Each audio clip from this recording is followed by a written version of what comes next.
hatch!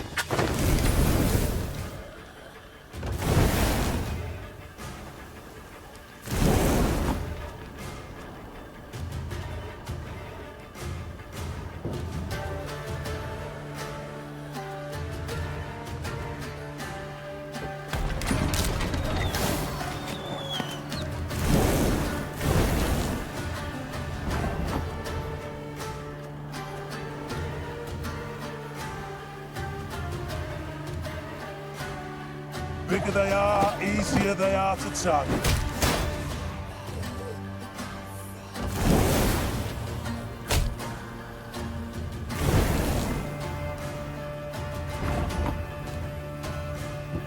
Stop your yapping and start digging.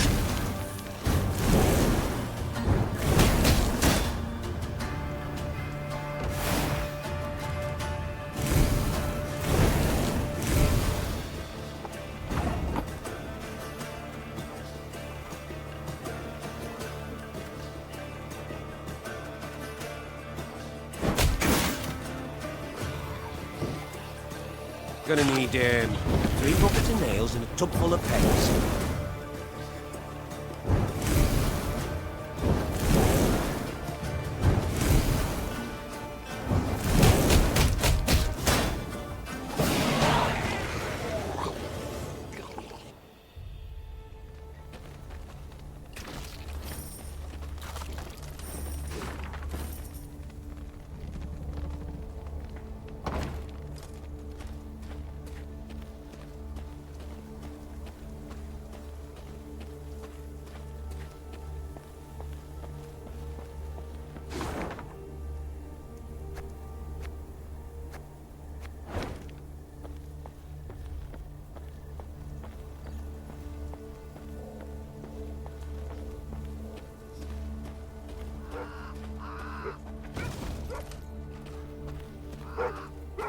Not liking the looks of this, Gascon said, furrowing his brow.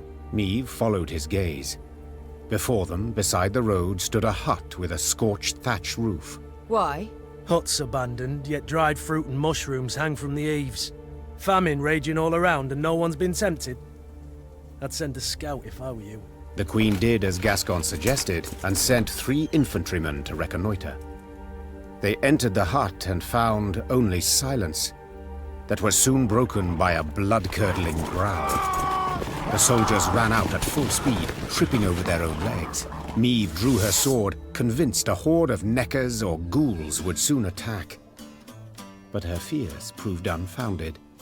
Instead of monsters, out of the hut came a shaggy dog, a torn scrap of fabric clutched in its teeth.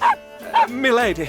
One of the soldiers began, his face red with embarrassment and his hands covering a hole in his breeches. Was dark as a well inside, and that hound, it jumped out at us, all of a sudden biting it and snapping.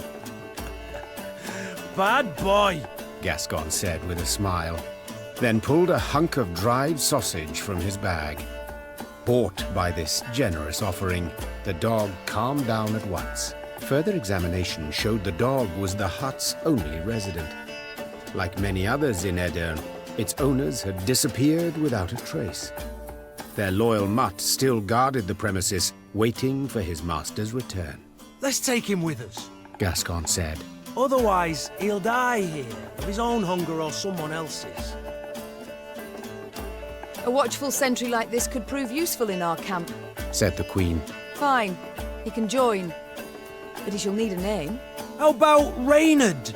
Proposed Gascon, a cheeky grin smeared across his face. That way, he'll come when you call, sit on command, and always be a heel. Always heel, that is. Watch your words, said Reynard, hand tightly gripping the hilt of his sword. or you'll learn I'm not at all as tame as you believe. Enough, both of you. That's an order. As for you... The Queen took a good look at the dog, who still had a scrap of fabric in his teeth. Since it seems you have a taste for the cloth of the nether regions, I dub you... Knickers. Will that do? The dog wagged its tail vigorously, as if thoroughly pleased with its new name. Meve's company marched off, a furry new recruit richer.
Niamh and her companions neared the Moulderwood, a dense, ancient forest of trees whose tangled branches had witnessed the conjunction of the spheres.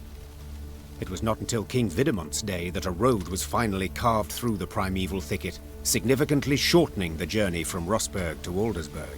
Even when peace reigns, danger rules this road. Rayla said. Now no one dares travel it. At the edge of the wood by the road stood an enormous willow. Its branches swept down to cover its trunk, looking for all the world like long tresses shrouding a woman's face. Niamh had an ill premonition. She did not like the sickly sweet aroma wafting from this tree, nor the metallic buzzing of insect wings. She sent a scout to investigate. He drew aside the drooping branches and stumbled back. There were men bound to the tree, covered in sap oozing from gashes in its trunk.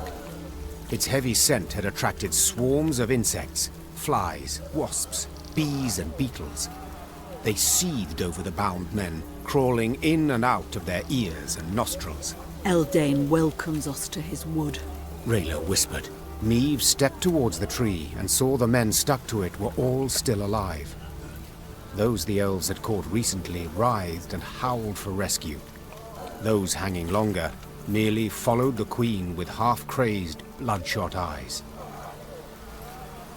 Well, are you to stand there all day? Niamh screamed to her dumbstruck Lyrians. Free them, at once!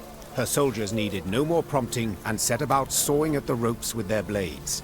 As soon as they had freed the first captive, before even a word of thanks could be uttered, a flaming streak soared through the air and stuck in the tree. The oozing resin burst into flames, engulfing the prisoners as well as the soldiers who had come to their aid. Elder speech battle cries rang out from the woods as elven warriors launched their attack. Nilkancia! It's a trap! Cried Rayna. Defend the Queen!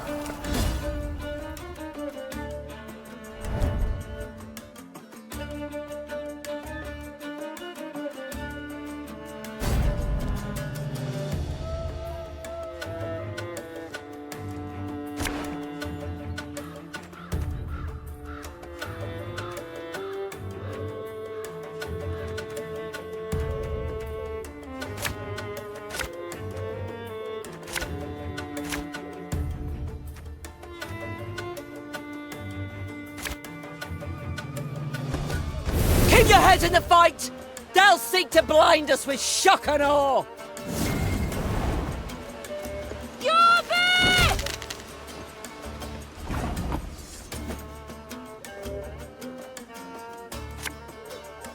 I fear not, for faith guides me.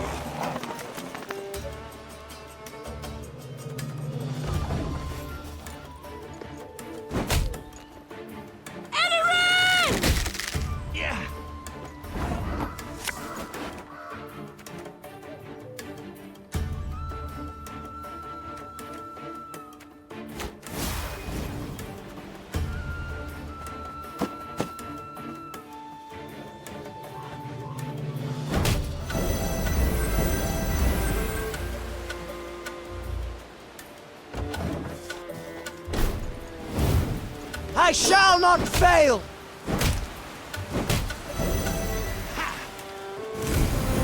Kill them! Kill them all! For Demavend!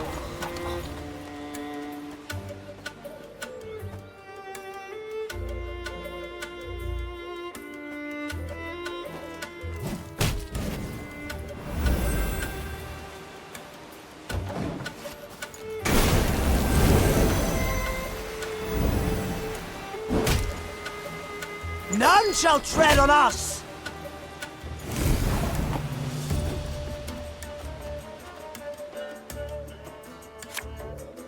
You mad? Don't shake that!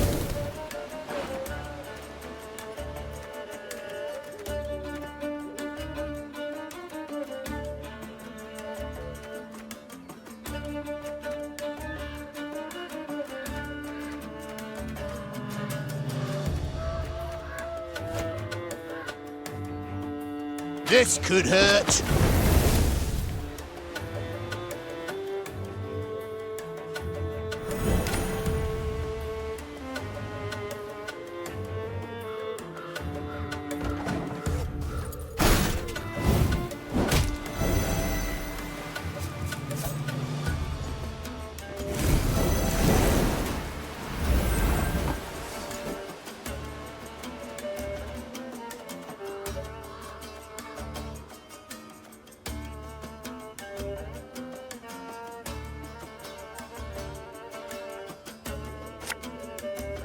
There's a time to reap, a time to sow, and a time to die. Everything all right?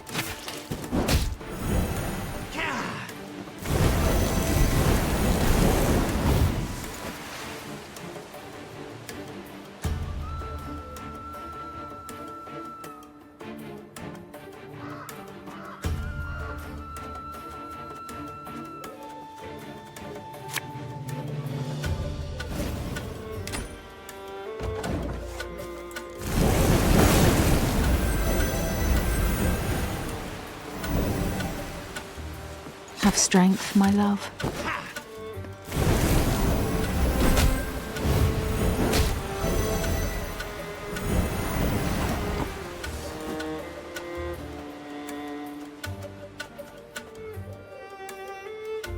A knight should help. Our codex commands it.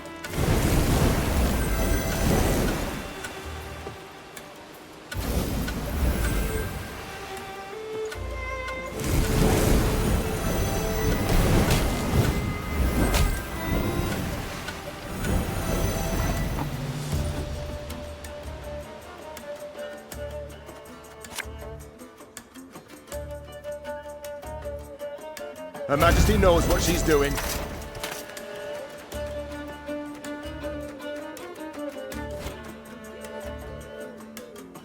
If anyone asks, you've not seen me.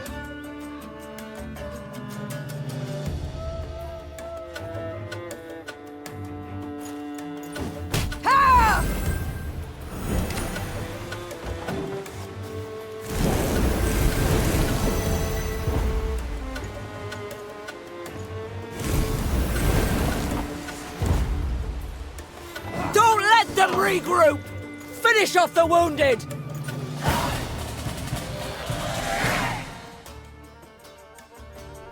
The battle done, Meve surveyed the carnage, her breath still ragged.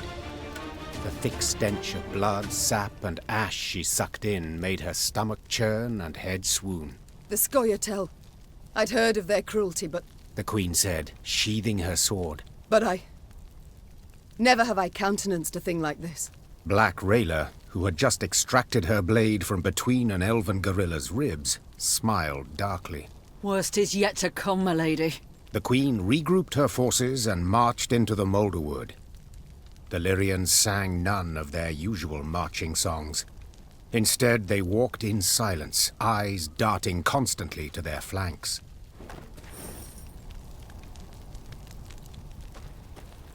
Hear that? Nightingales. Unmindful of war, they sing on.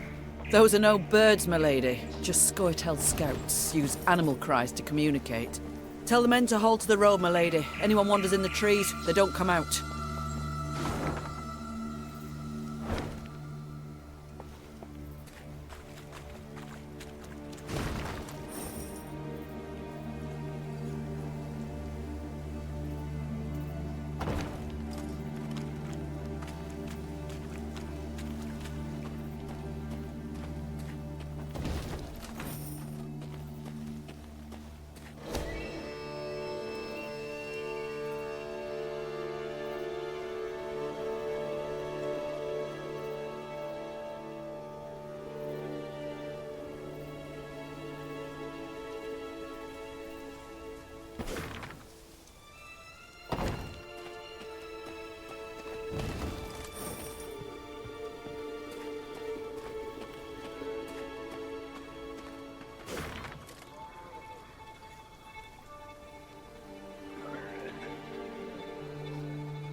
Meve's path took her to the village of Iconfurt.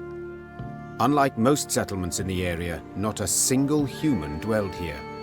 Instead, only elves and dwarves sat on its porches and stared at the passing Lyrians with clear aversion. Not a single greeting was extended to their allies in arms, Not a single peddler tried to hawk their wares. The only sound was that of snapping shutters and slamming doors. Something's amiss. Rayla said, furrowing her brow. Order a halt, my lady, and give me a moment to look around. You've a quarter of an hour, Meve said as she dismounted. and not a moment more. The Queen sat in the shade of a large pear tree. She shut her eyes and listened to the chirping of crickets in the grass, savoring a rare moment of relaxation. But the calm did not last. Within moments, one of her scouts returned, a certain Sergeant Niedermere. Tears streamed down his weathered, scar-pocked face. Lady, come with us, please. You'll need to see this for yourself. The sergeant led her to the still, smouldering remains of a mill. Her soldiers were picking things out from the ashes. When she got closer, she realized in horror they were human skulls, some no larger than apples. Tell the villagers to gather by the well, The Queen said in a strained voice. or be executed. The elves and dwarves attempted no denials. They admitted Eldane and his Scoia'tael had helped them round up all the humans in their village, march them into the mill, then set it aflame. They stole our lands, defiled our names, beat us, murdered us in bloodthirsty pogroms. Shouted one of the dwarves. They had it coming to them. Got their comeuppance, I'd say. Meve was no stranger to the cruelty of war, but the enormous evil she found in Iconfurt overwhelmed her. She felt a terrible weight on her chest, found it hard to draw breath, and her head spun. She felt she could hear the cries of humans being burned alive. Mom, whispered Reynard. You must pronounce something. Or simply turn the matter over to me, Your Grace. Rayla interrupted. I know what to do.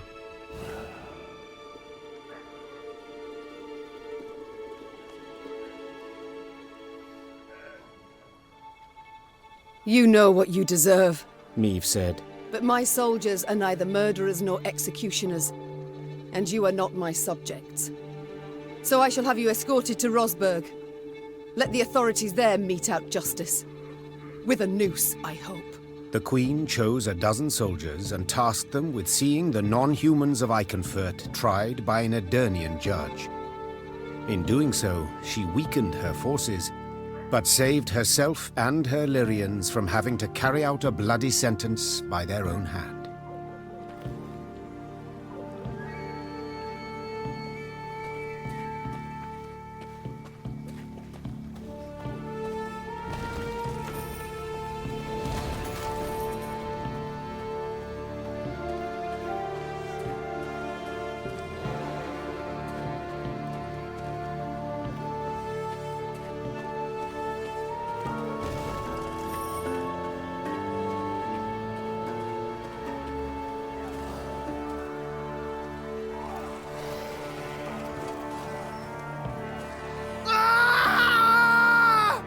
What was that? Meve asked Reynard, who rode beside her. A scream. A man's, I think. Need to investigate. Gather a few men and we ride. Quickly! The screaming came from a small settlement. When Meve rode up to its farmhouses, her horse reared and neighed in terror. Necrophages swarmed all around. The monsters surrounded a few Nilfgaardians who were trying, with no success, to chase them off with torches. Reynard swept his gaze over the carnage and said, They cannot stave them off, and their armor is too heavy for them to flee. Meve was uncertain at first how to act. But when she saw ghouls snatch one of the Nilfgaardians and rip him to shreds, she drew her sword. No one deserves such a death. Not even a Nilfgaardian. Follow me!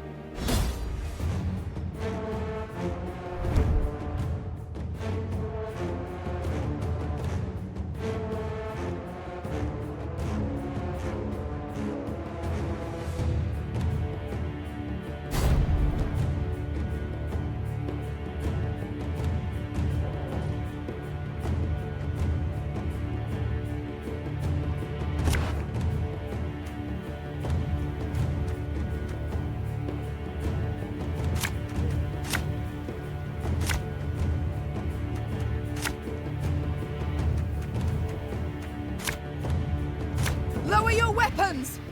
We're here to rescue you! This evil I shall trample out, root and branch!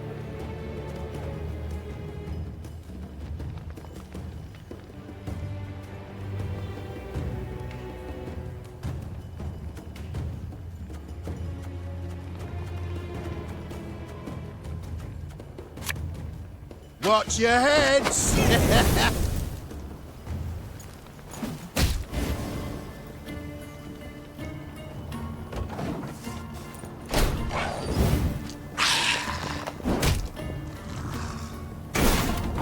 Why do you help us?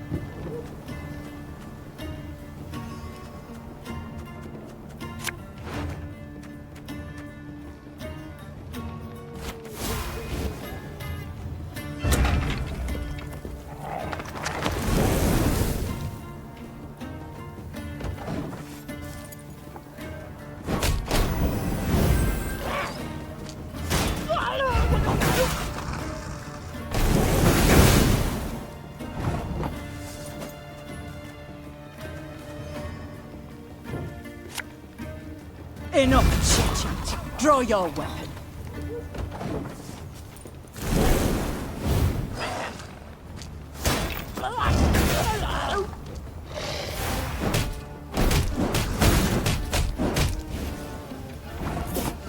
Let the ghouls eat him, I say. Silence! The Queen has made her decision. A knight should help.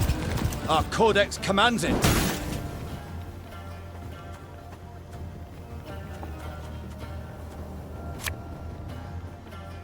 Aye.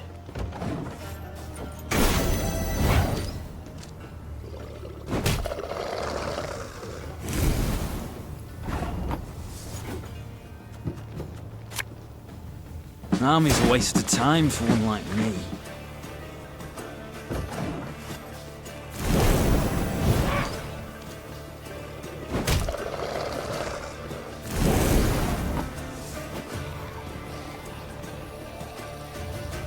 Should have listened to me, old lady.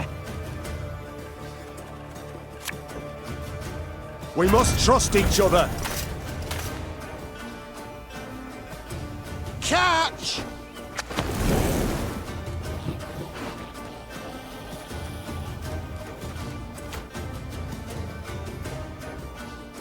My pain serves a purpose.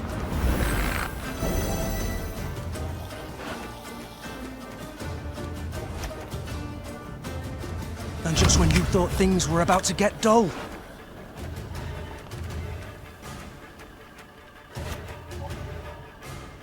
Ever have a storm knock out one of your teeth?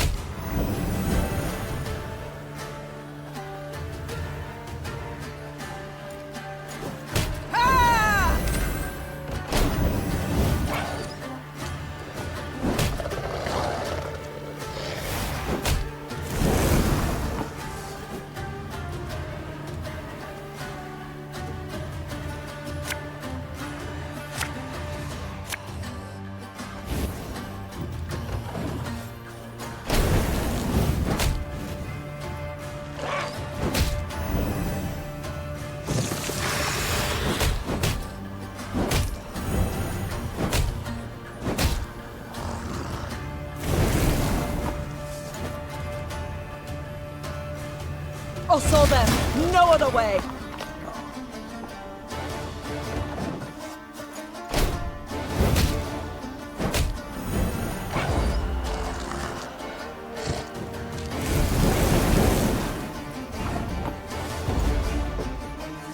It worked to grace. The monsters flee.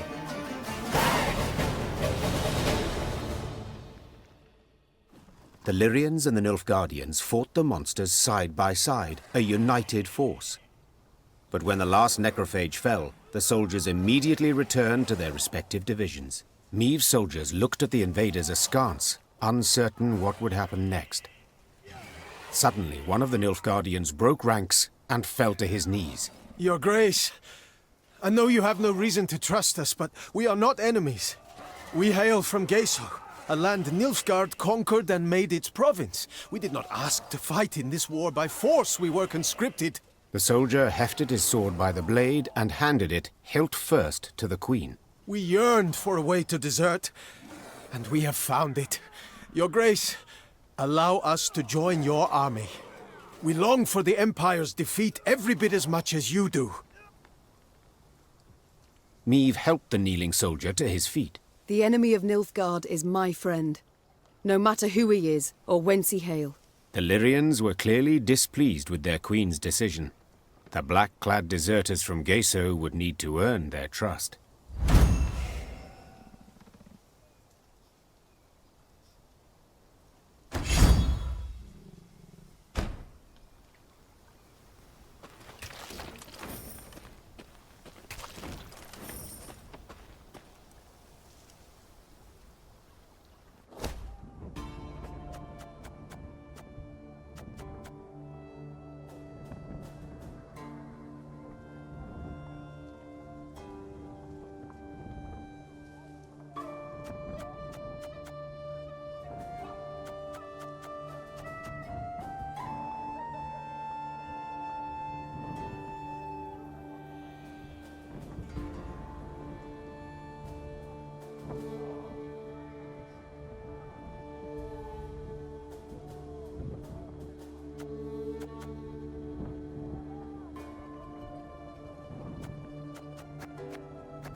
Give me a target.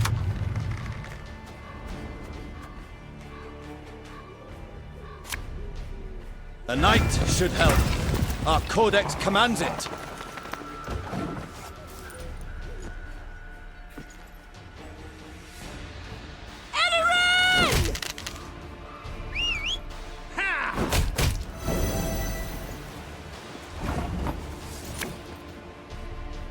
For Demavend!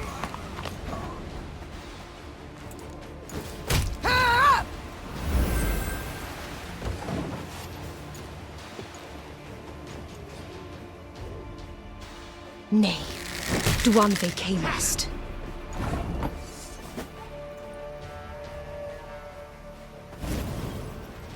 My spirit's willing and how, but these damn boots are killing me.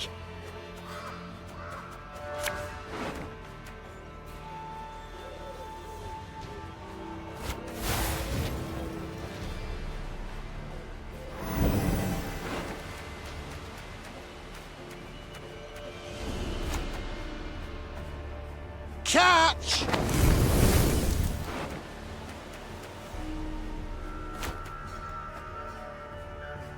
As ordered.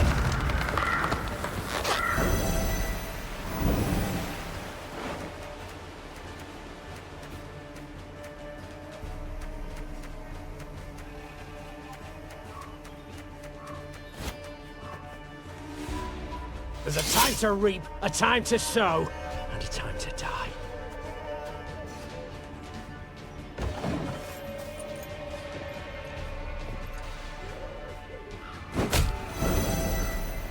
Peace with humans?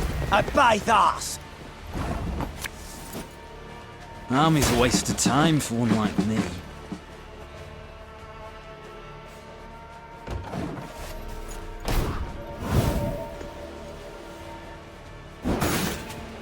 Death to humans!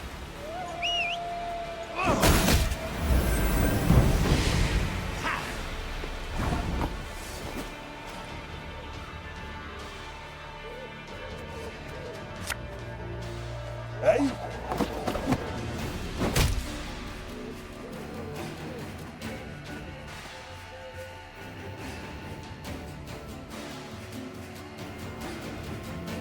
Company! Forward march!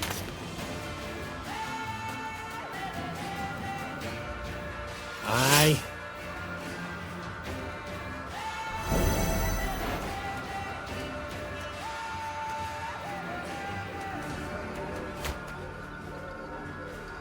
Our ballista, your command.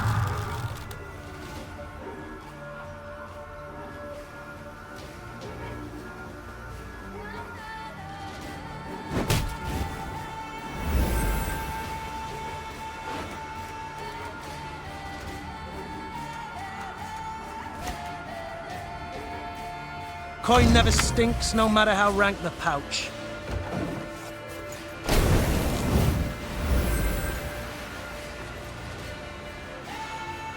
I shall not fail!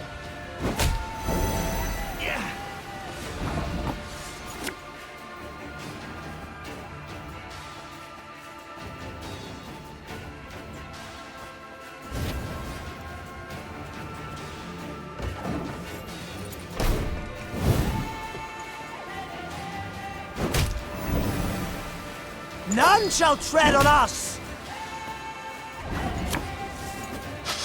I smell a leak.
one bolt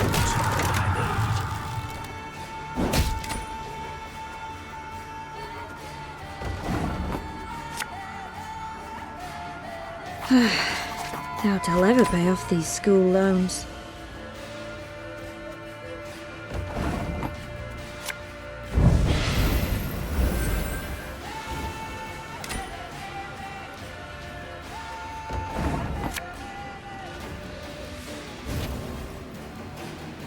Our ballista, your command. Armor won't say.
I'll fight to my last breath.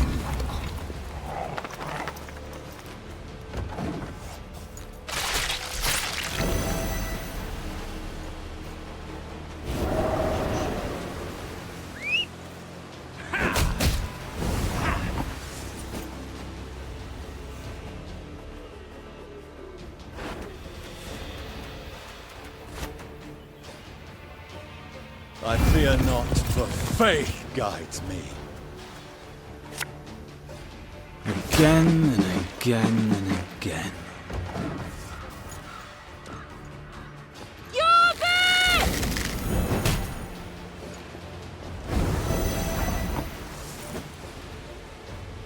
My spirit's willing and how, but these damn boots are killing me.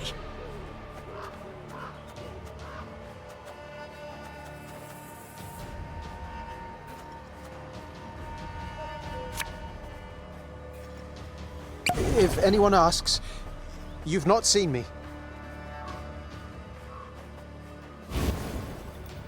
Tell me you jest. Off to the front yet again.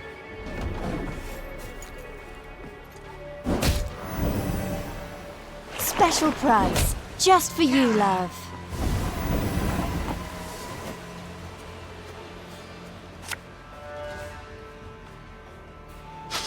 I smell a leak.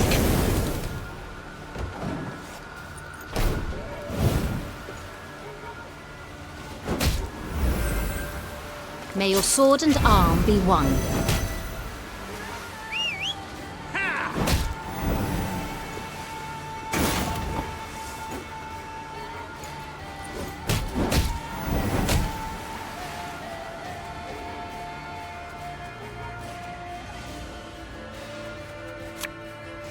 My pain serves a purpose.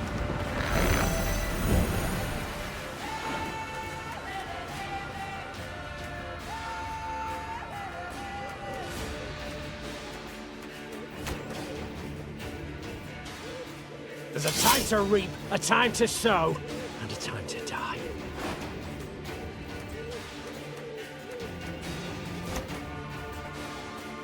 Have it the white of an eye from half a league away.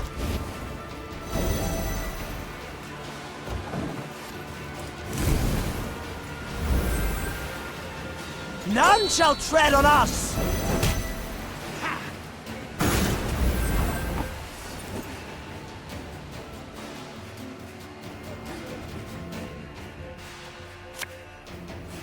Aye.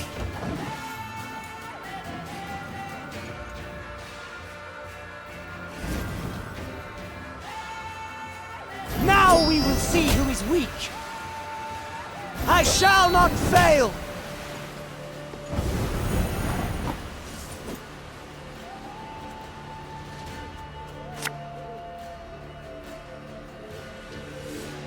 We must trust each other.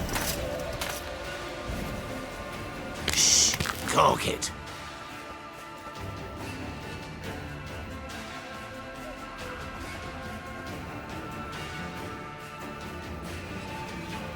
Armor won't save.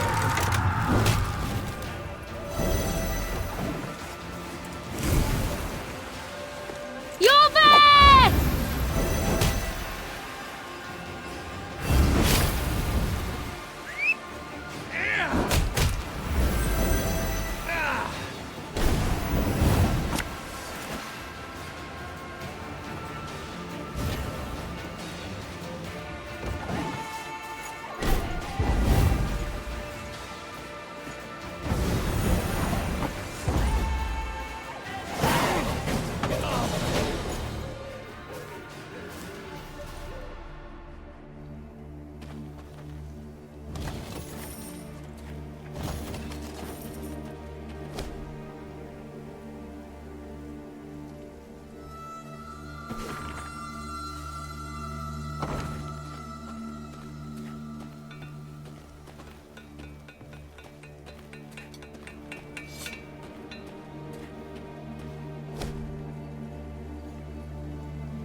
On the edge of the Moulderwood there stood a small village, Crumhorn. The hamlet was surrounded by a high palisade, while the villagers carried makeshift weapons, flails, axes, and nail-studded planks. Life as the Scoia'tael's neighbors was clearly not easy. While her men rested, Meave approached two of the villagers. They lowered their heads in respect and fidgeted nervously with their shirt hems. My lady, reckon you ought to know. Elves meeting traders in the woods at night. Buy swords, herbs. Rayla, who had overheard the conversation, twisted her mouth in a hateful scowl. Hawkers stink worse than vermin. Willing to help murderers for coin. Please, milady, we must find them and punish them. You, talk. Where do these meetings take place? The peasants looked at each other. One scratched his head, the other toed the sand. Finally, one of them blurted out, Could tell you, milady, yes, but only for gold. I see I'm dealing with shrewd men of trade. Fine. Your fee. Meave took a few coins from her pouch and tossed them on the ground. The peasants dropped on all fours and started snatching the coins from the grass, ignoring the contemptuous gaze of the Queen's soldiers. Them orcas wheeled them goods to the old fishing hut north of here. Scoia'tael come a-crawling from the woods, the first crow of the cockerel. The Queen told her men to prepare to fight the Scoia'tael and their abettors. Black Rayla sat on a fallen trunk and sharpened her sword. The grinding of stone on blade sounded a grim promise. We got the gold. Them elves will get a beating. That's right.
Meave arrived at the hut the villagers claimed to be the meeting point for the Scoia'tael and the Hawkers.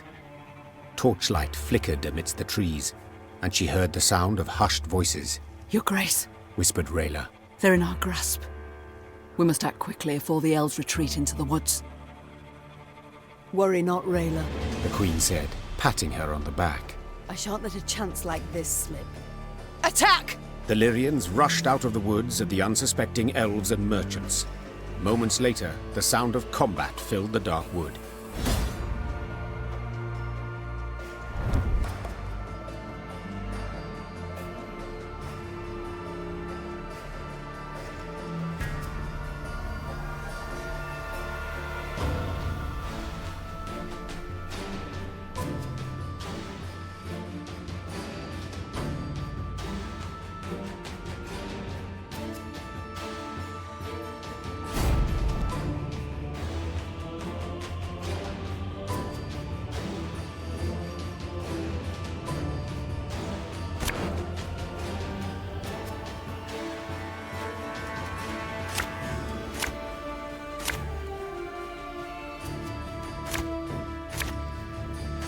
Stalker scum! Got business for me? My spirit's willing and how, but these damn boots are killing me.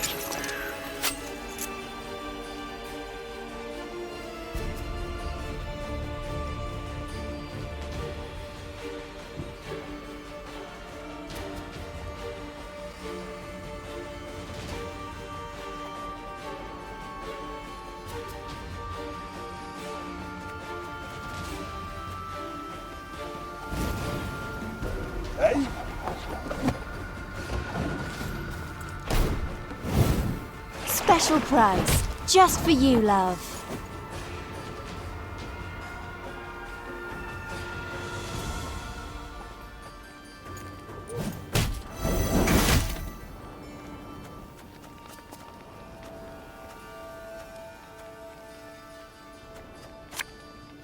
No time for that!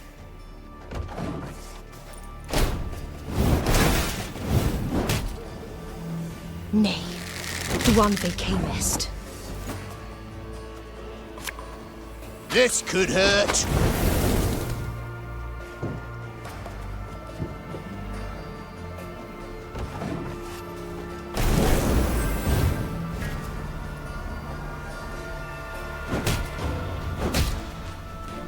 Let us sing the song of steel! Defendvara!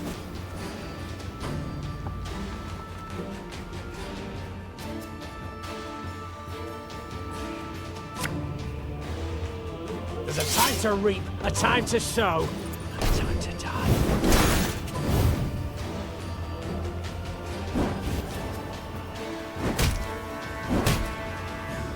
We ought to help one or the other.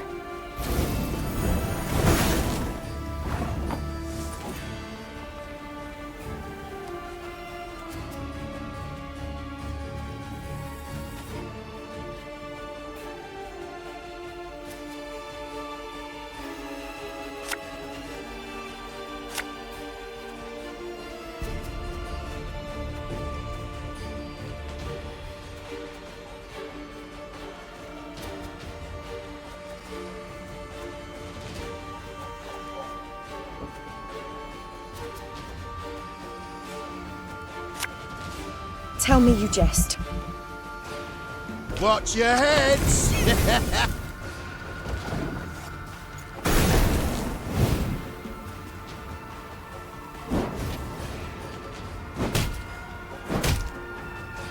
Oh my.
What do you want of me?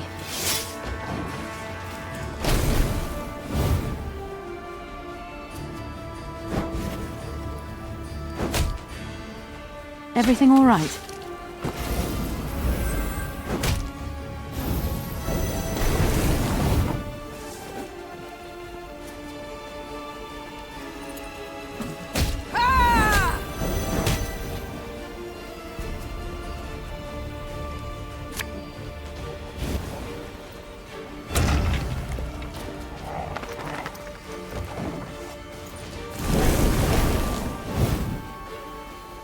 Now we will see who is weak!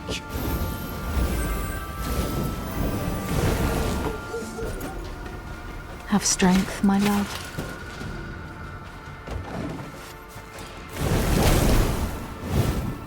I shall not fail!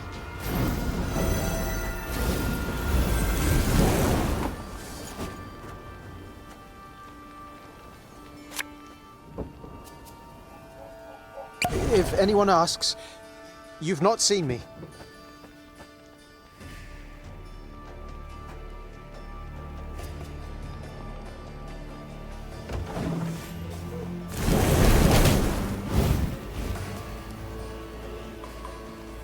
Death to Old One!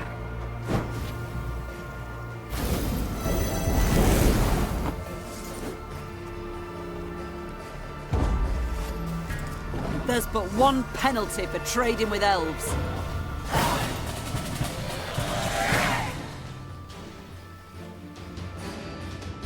Meve pulled off a rare trick. She laid a trap for the Scoia'tael in their own woods.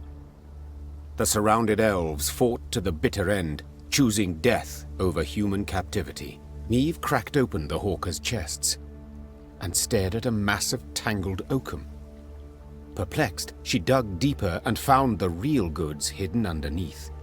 Bolts with entrail-pureeing hooks, leg-snapping bear traps, and incurable poisons.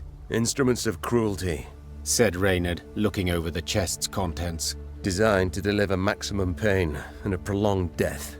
'Tis shameful to fight with such things. The usually quiet Ache blurted out. Gascon did not share in the general gloom. He reached for one of the arrows and balanced it in his hand with curiosity. A corpse is a corpse. It cares not how it became one. And these marvels, oh, my lads could do fine things with them. My crown I have lost, but my honor remains. Meve said, grabbing the arrow from Gascon. I will not allow soldiers under my command to fight with this. Reynard, have these chests thrown in the lake. In sinking the hawkers' weapons, Meve sent a clear signal that her honor would not tarnish even at the darkest hour. News of the massacre echoed through all of Aedirn, cooling the desire of anyone tempted to profit by selling death to elven terrorists.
Go, hop, hop! Catch!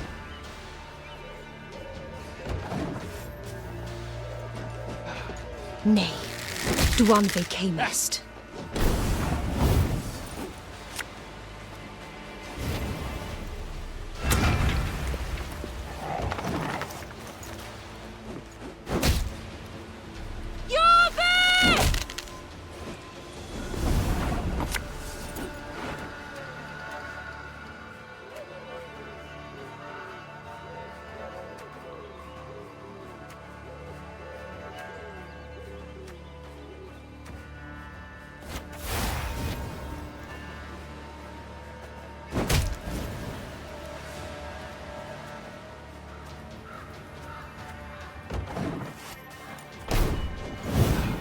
Dole!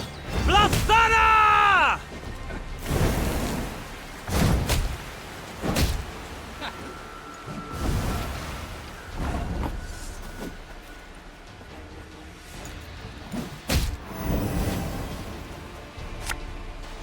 An army's a waste of time for one like me. Blood and neck ends. Similian dwarf.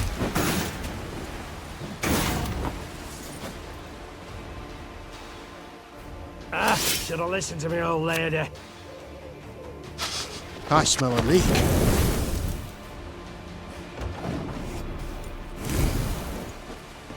Your bet will avenge us, Dwan!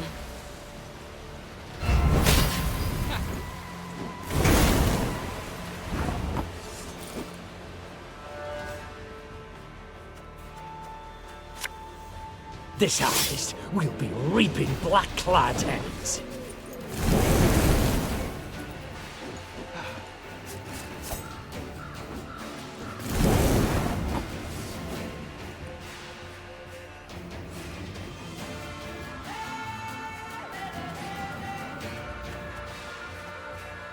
We got a job to do.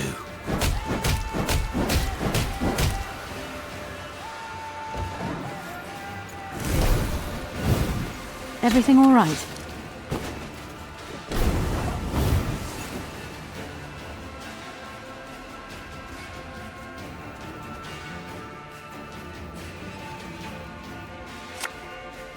You must sweat like a swine in that jacket. You mad? Don't shake that!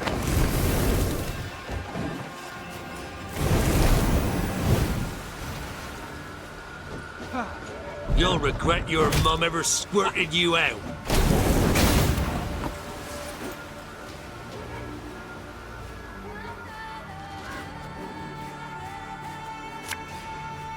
I've hit the white of an eye from half a league away.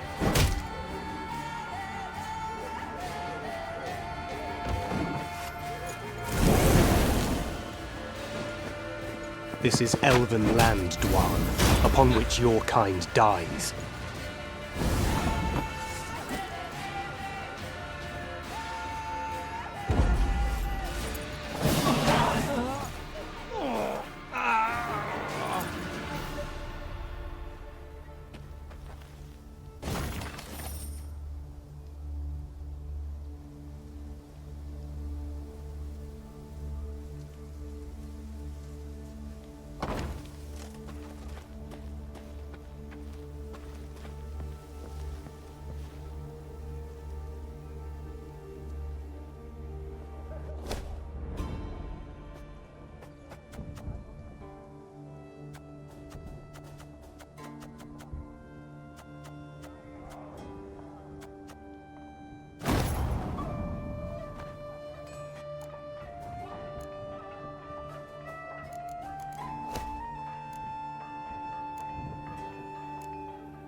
Meve was discussing some matter with Gascon when a scout approached.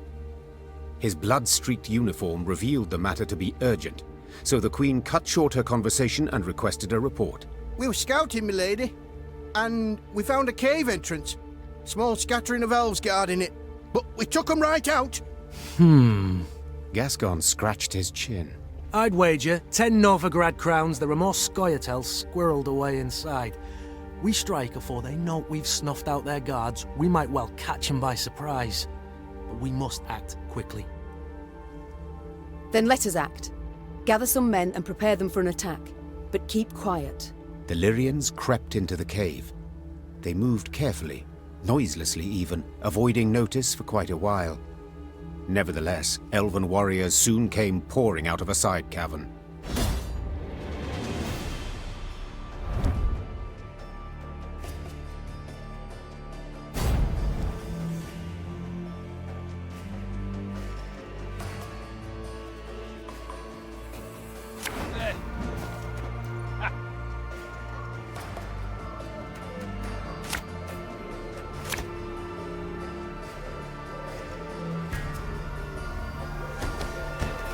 One!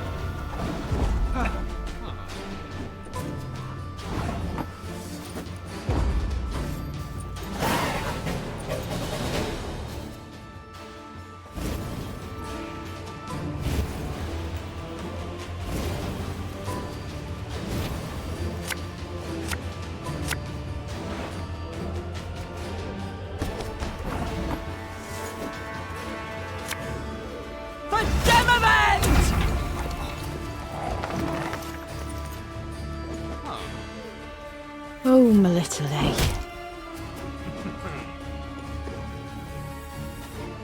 One. They're not backing down! Must be something of value to them here!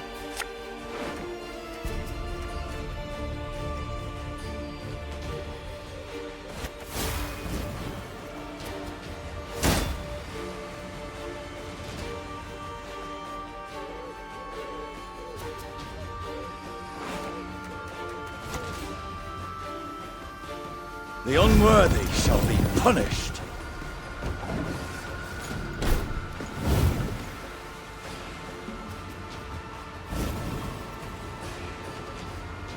We ought to help one or the other.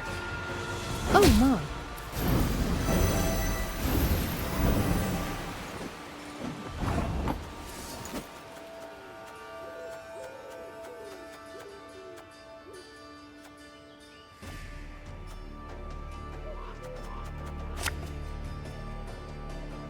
Left, right, left, right.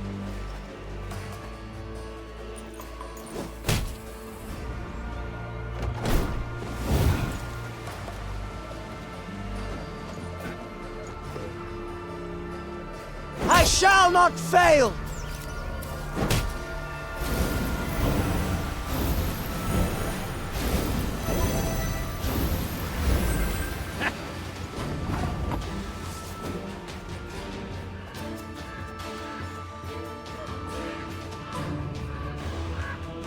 Catch!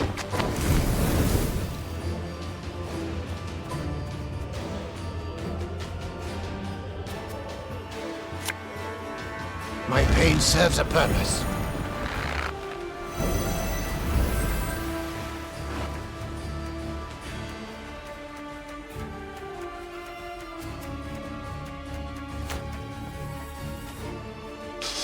I smell a leak.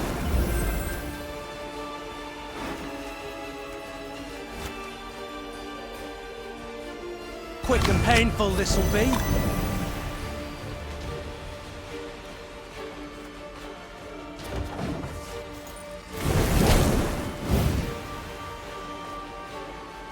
We ought to help one or the other.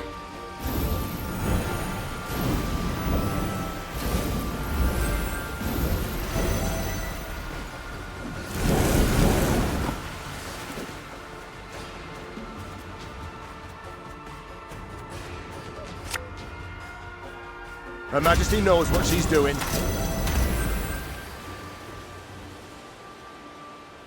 This artist will be reaping black-clad heads.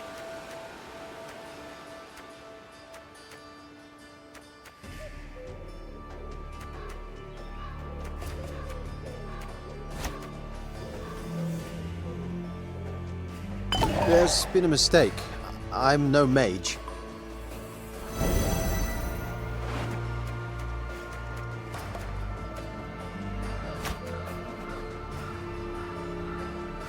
My spirit's willing and how, but these damn boots are killing me.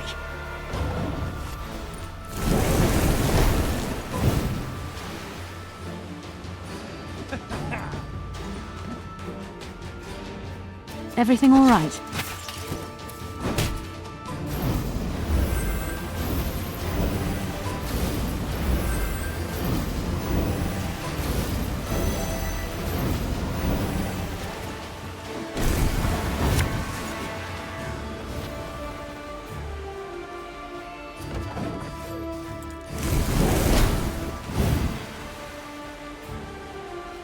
Death to humans!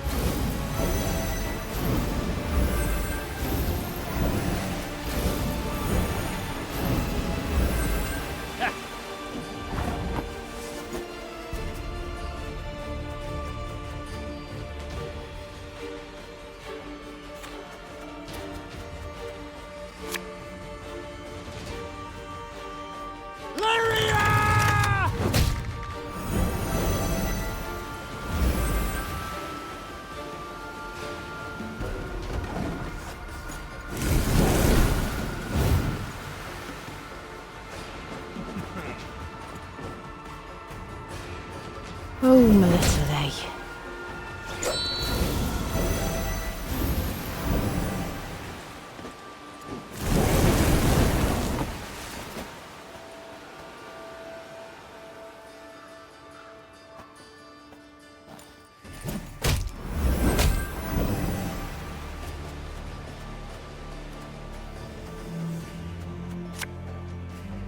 Hey?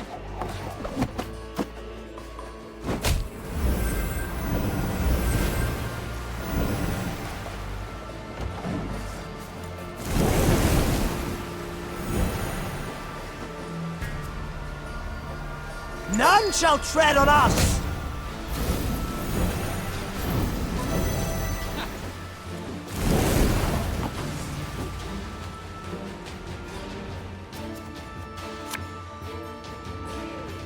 There's a time to reap, a time to sow, a time to die. Cadmiel and shit.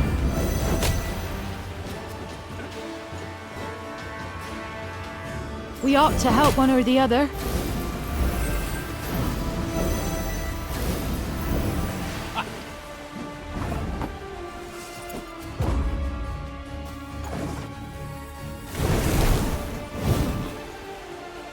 Death awaits us all.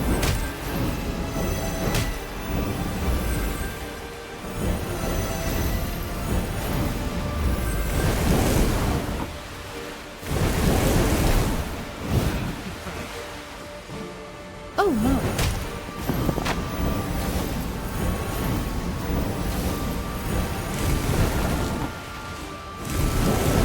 This is elven land, Dwan, upon which your kind dies.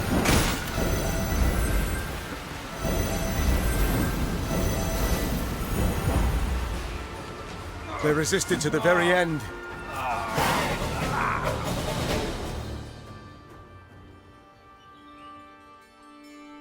When the Lyrians broke the elven ranks, Meve was convinced their foe would retreat and regroup. But to her surprise, the Scoia'tael fought to the bitter end.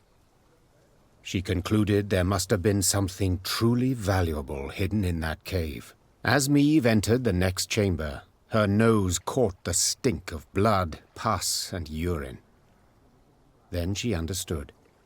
The elves were using the cave as a field hospital. Wounded fighters lay by the cavern walls. They made no attempt to defend themselves, nor to beg, nor to make peace with the gods. They merely watched the Lyrians calmly, with stark contempt. Milady, Whispered Rayla. You saw what the Scoia'tael are capable of. What they do to humans. They would have no mercy for... Reynard, usually calm, could not hold back and cut Rayla off. What, pray, do you suggest? That we murder the wounded? The warrior responded in a whisper, slowly emphasizing her words. I suggest you leave. Leave me and my men. We'll take care of the rest. Meve looked the warrior in the eyes and was terrified by what she saw. No, Rayla. We shall not touch them. Do you understand? Rayla was quiet for a long moment. Finally, she nodded and left the cave. Reynard followed her with his gaze, hand on hilt. Reynard, listen to me. You are to keep a close watch on Rayla until we are at least a day's ride from this cave. If she separates from the column, if she tries to double back, I wish to hear about it. Do you understand? Reynard nodded. Despite the day's victory, they left the cave in a somber mood.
Have we not passed this way before?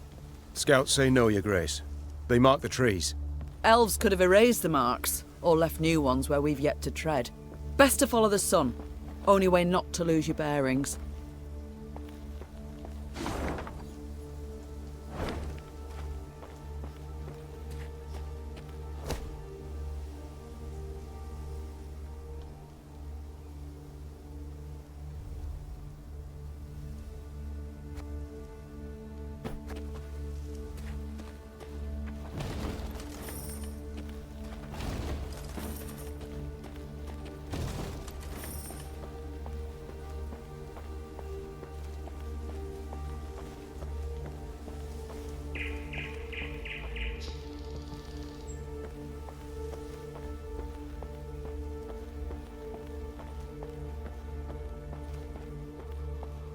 Meve was riding at the head of the caravan when Black Rayla rode up and leaned towards her.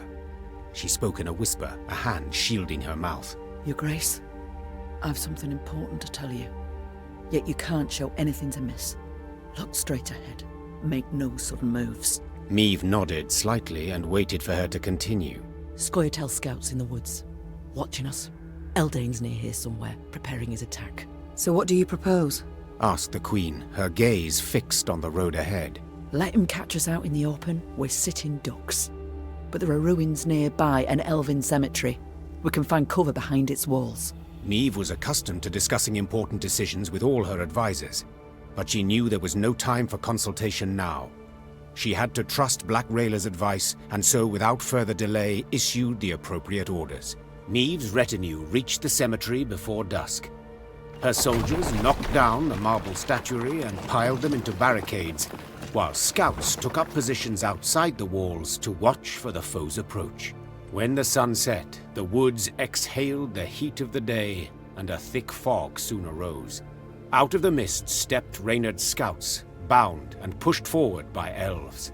One of the Scoia'tael, a sturdy elf with long hair, stood by the cemetery wall and cried,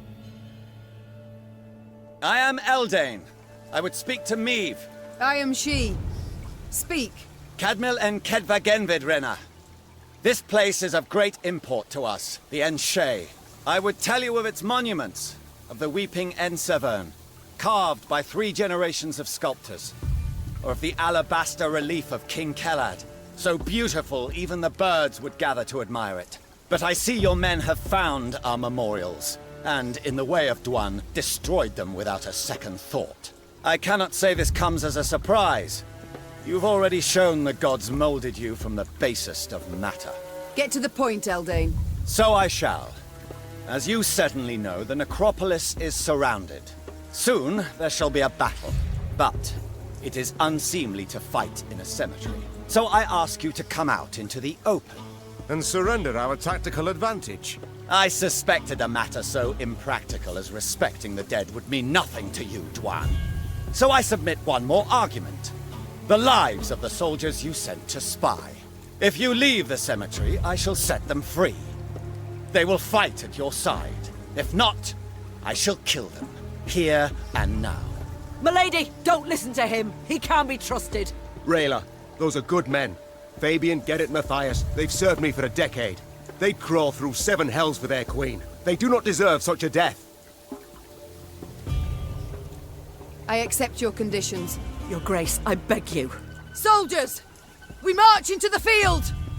Eldane clasped his hands in thanks. Then, in a swift, almost careless movement, slit the throat of the scout standing nearest him. You should have listened to Rayla, Your Grace. We elves truly cannot be trusted. Spala!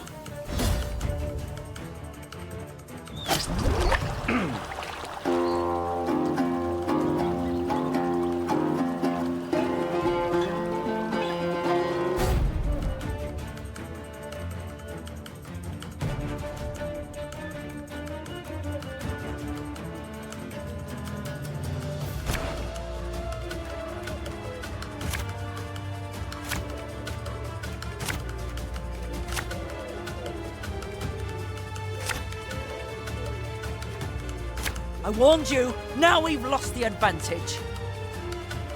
I'm sorry, Your Grace. I take full responsibility.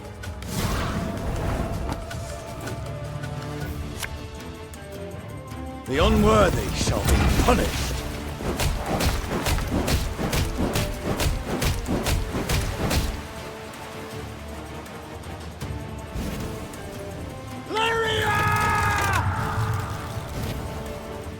Off to the front yet again.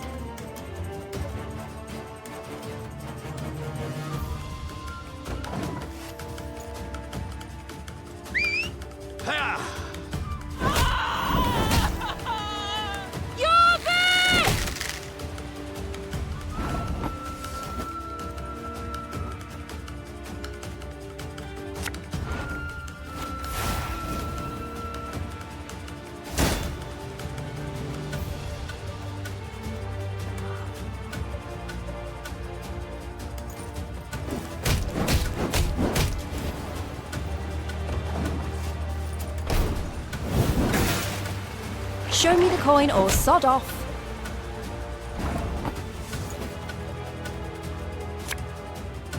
This could hurt.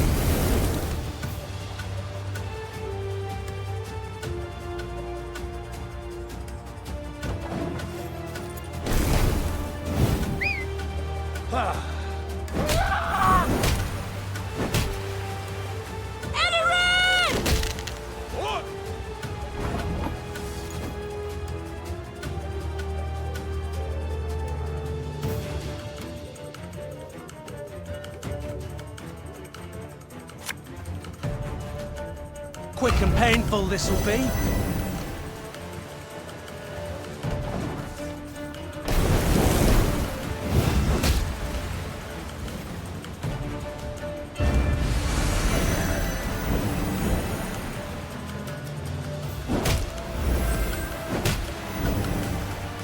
I was hoping you'd say that.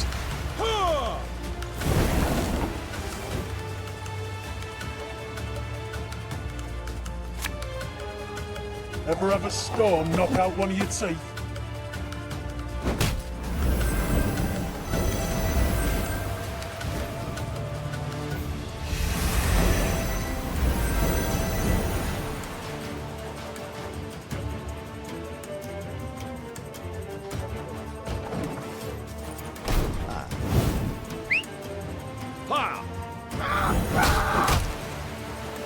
Now we will see who is weak!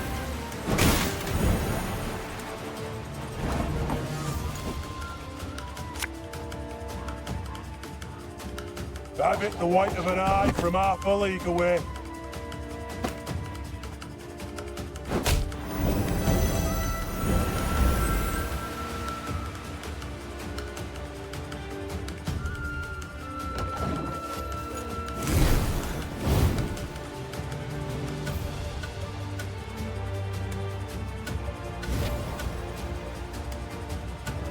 I shall not fail! None shall tread on us!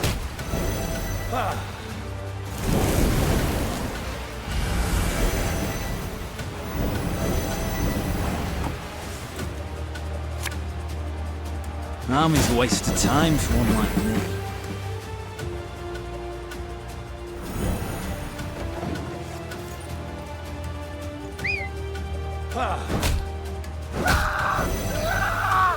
Look what the werecat dragged in.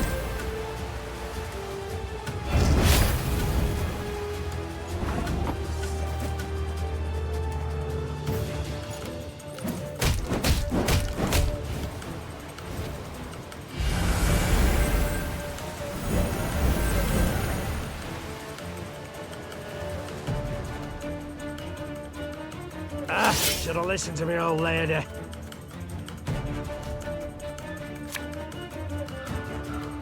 Greetings. What is it?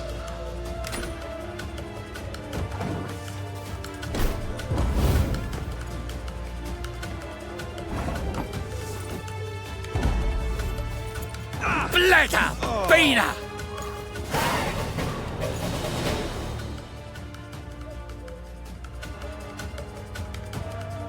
After a long, bloody battle, Eldain's unit was destroyed, and Eldain himself sat at Meave's feet, defeated and dying. To die in a cemetery. Something amusing in it, wouldn't you say? I am surprised you are in the mood for humour. All my tears I shed years ago. My family killed in a massacre aimed at eradicating our race. Senseless. Utterly senseless. Reyna, we have lost. Me, my Scoia'tael, Ian Shay. We shall vanish from this earth. Your grandchildren will know us in fairy tales only. I know I deceived you, but lay my bones to rest in a grave. Let me part this world with dignity. Ager Dregared. Oh, please! How dare he? Look, he laughs, Your Grace! This dog should rot in an open field. Need I mention the willow? The men he strung from it? The men he burned alive? Mercy you don't deserve, Eldain. I shall leave you where you lie, where rats will gnaw at your bones. In your boots, I would do the same. Vasse derad, ep again. Meave gave the order to march that very night, not waiting for the day to break. She wished to leave behind as soon as possible the moulderwood and the rotting elven remains littering Kedva Genvid Cemetery. Black Rayla rode at the head of the caravan to the Queen's right, a satisfied smile playing on her lips.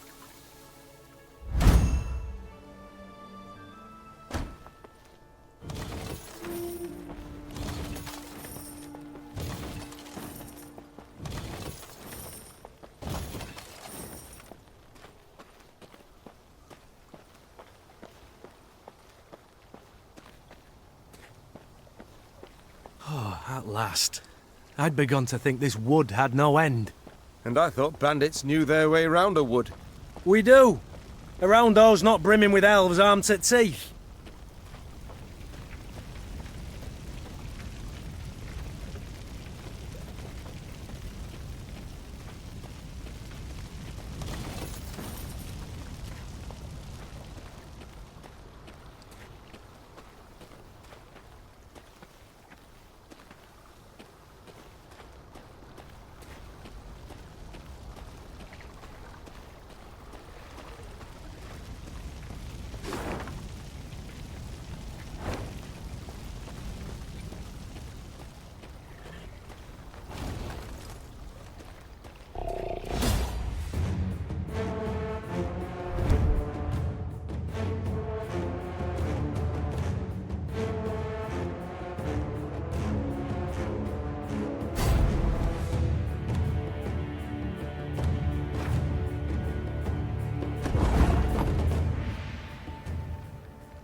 I live to serve you. Without hesitation.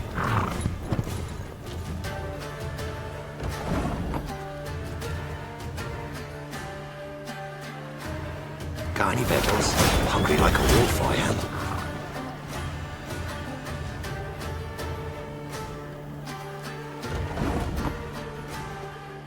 You can try to win them all, but you won't.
The burning fields and orchards spewed thick black smoke, turning day into darkest night.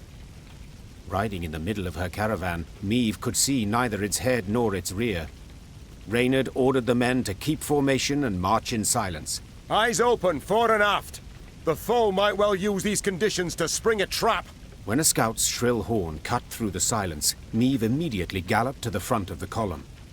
She found herself in a pile of red-hot coals that had once been peasants' huts. What the devil happened here? Bodies lay amid the ashes, barefoot men in nightshirts as if caught in their sleep. Meve deemed them yet more victims of the black-clad invaders, but Gascon had another interpretation. Look at the arrows. Imperial issue? Not hardly. Nor are they the type the Scoia'tael favour. And the tracks in the mud, the attackers fought not in formation, but man to man. Bandits. It must have been. Reynard, standing next to him, nodded in agreement. Gascon can be relied on here. After all, he knows of what he speaks. An uncomfortable silence fell over the group, ending only when Meve ordered the scouts to determine the direction of the bandits' tracks. They returned to report the killers were hiding somewhere to the north.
I'm going no further, and I'd advise you to do the same. Bandits took the fort to the north.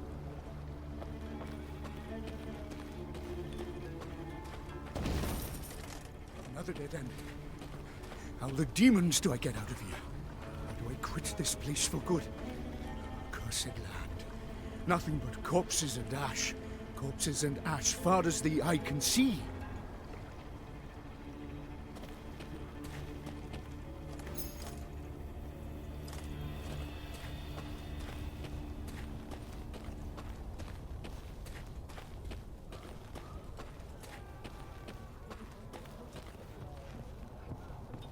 The scouts reported the bandits who attacked the village that night now occupied a fort the Adernians had hastily abandoned during their retreat. They'll have crossbows, arbalists, ballistae. The bandits are armed to the teeth. What's more, according to the local folk, they had a witch among them. In light of these reports, Meave's advisors debated whether it was worth risking a fight with the brigands. Let's call it as it is. Gascon said. The game's not worth the candle. Game? Rayla said, struggling to swallow her anger. They slaughtered an entire village. We cannot let them get away. The stage seemed set for a long debate, when Meave pounded her fist on the table. I am a queen, for God's sakes. I shall not cower before common rogues, even if the entire conclave of mages stands with them. Reynard, have the men prepare their arms. Reynard saluted and left the tent. If one had seen him then, he would have sworn the grizzled soldier smiled to himself, beaming with pride in his ruler.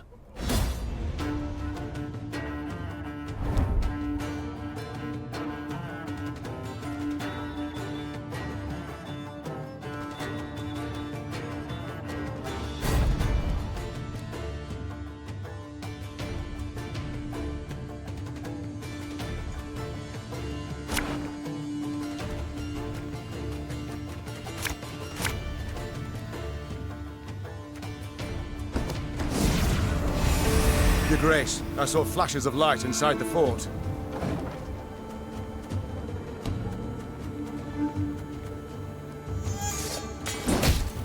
Surrender while you can! Should have listened to me, old lady. Ha!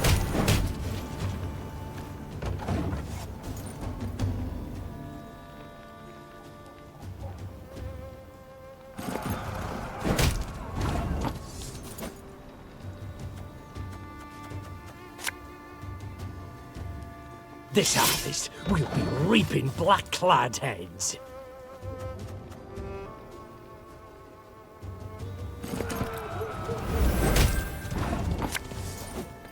Prepare to fight, if you've any honor.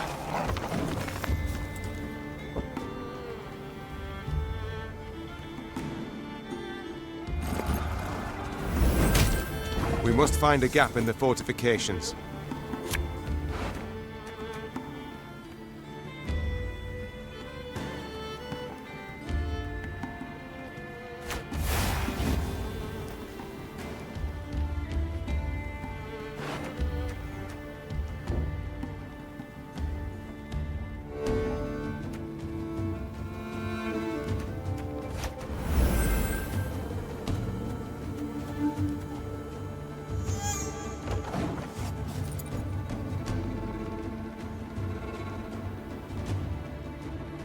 Got any victuals?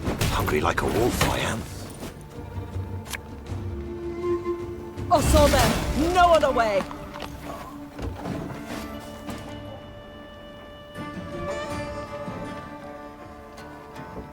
Can't take it anymore.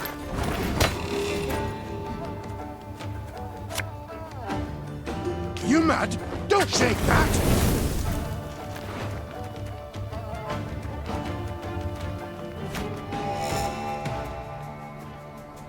My scars?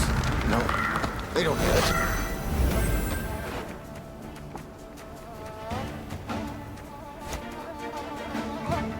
My spirit's willing and how, but these damn boots are killing me.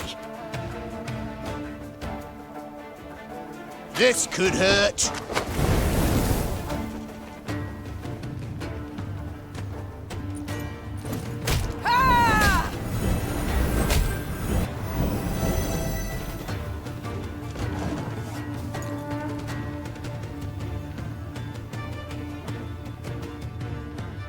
You can try to win them all, but you won't. An army's a waste of time for one like me.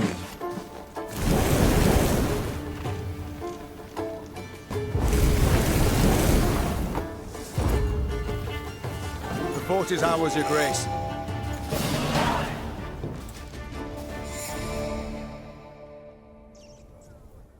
They battled long and hard to take the fort. Meve could have sworn she saw bandits stalking its ramparts. Bandits who moments before had taken a bolt to the head. By all rights, a mortal wound. What the devil is going on here? She swore as she took cover behind her shield. The secret was unraveled only after the battle's conclusion. Meve's soldiers dragged before her a grey-haired woman in coloured robes. The aura radiating from her left no doubt. They had fought a sorceress. It was her healing spells that enabled the bandits to hold off their attack for so long. What is your name, sorceress? Ispel of Tretagor. I take it you did not keep company with bandits willingly? Not at all. They kidnapped me and forced me to aid them. Forced? I do not understand. As a woman fluent in the arcana of magic, you could have freed yourself with little effort. True, I could have. But I would have had to kill, and I swore never to use my talents to harm another. Not even in self-defense? Not even then. Then you live in truly unfortunate times. War rages all around. You cannot hide from it. So be it. Then I must entrust myself to the care of the gods. Or a passing queen. You stand before Meve, by divine right ruler of Lyria and Rivia. We seek the lord of these lands, Demavend. Oh, forgive me for not recognizing you, Your Grace. You do not look like a ruler. More like a mercenary. Nor do you look like a sorceress. True, milady. Forgive me. I meant no offense. I accept your apology, and would gladly welcome you into our ranks. Truth be told, a skilled worker of magic would prove most useful to us. Thank you, my lady. But you must know, an army is no place for me. Should you wish it not, you needn't fight.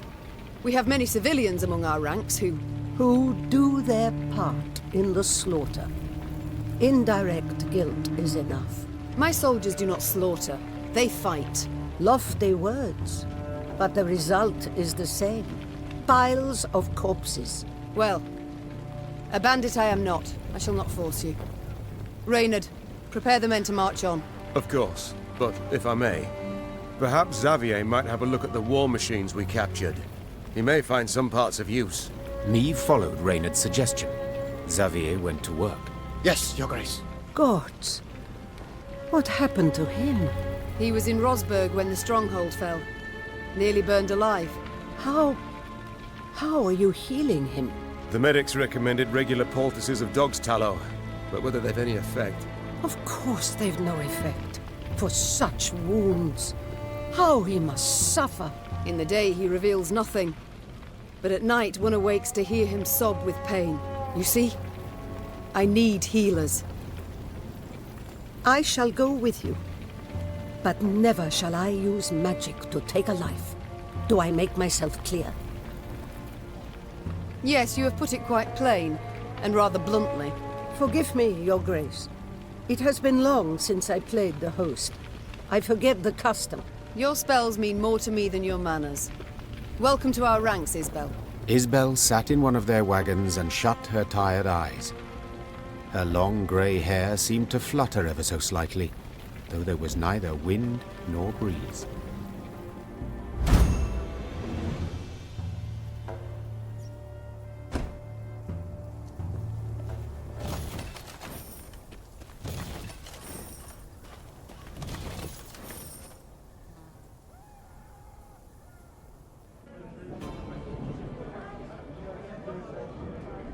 Mom, it's good you're here. We ought to speak. Yes? Concerning what? I've spent time with your troops, dressing their wounds, treating them. They respect you greatly, would follow you into any fire, any flood. Happy to hear it. They're good folk, one and all. Yes, precisely. In fact, too good to die in a senseless war. Not certain I understand. The Imperial army's enormous. Just how enormous we know, both. Had you all the Norse kings at your side, victory would still be unsure. Yet you fight alone. Know well you cannot rely on them. Agreed. Nilfgaard's far better equipped and greatly outnumbers us.